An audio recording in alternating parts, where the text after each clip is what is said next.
Left right எல்லாமே இவன் தான். பொண்ணு கொஞ்சம் தலை தலைன்னு அழகா இருந்தோம்னா பொசுக்கு கையை வச்சுட்டான். தலை தலைன்னு அழகா அக்காவை தங்கச்சி என்ன கை வைப்படா. சாமி கூட்டிட்டு போங்க. செய்யறது செஞ்சுட்டு முறைக்காதரா. வரட்டுமா சாமி? மாணிக்கா எம்எல்ஏ அவனை கூட்டு போறாரா? இல்ல அங்க பாடுறா. சார் நீங்க நல்லவரு நேர்மையானவரு நினைச்சோம், நீங்களே வெளியே விட்டீங்களே சார். கொஞ்சம் பொறுமையா இருக்கு. எப்படி சார் பொறுமையா இருக்க முடியும்? என் தங்கச்சியை கெடுத்துருக்கான் சார். காசு கொடுத்தா என்ன வேணா செய்யலாமா சார்? பேசிட்டீங்களா? சரி, இப்ப அவனை பிடிச்சி உள்ள வைக்கிறேன். என்ன டிரான்ஸ்பர் பண்ண அதை பத்தி எனக்கு கவலை இல்லை. ஆனா இந்த இடத்துக்கு இன்னொருத்த வருவான். அவனை வெளியில விட்டு உன குண்டர் சரத்துல உள்ள வைப்போம். அப்பனை திட்டு கேச மாட்டி விடுவான். தங்கச்சி விபச்சாரின்னு பட்டா கொடுத்து குடும்பத்தையே நாசம் பண்ணுவானுங்க. அப்ப எல்லாத்தையும் பொறுத்துக்கணுமா? பொறுத்துதான் ஆகணும்.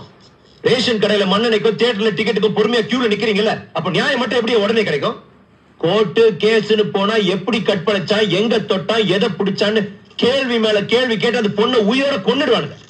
நம்ம 4 பேருக்கு தெரிஞ்ச விஷயம் ஊர் பூரா நாரிடும். அப்ப வேற வழியே இல்லையா சார்? இந்த மாதிரி கேடு கேட்டவன சட்டப்படி ஜெயில அடைக்கிறது தண்டனையே இல்ல.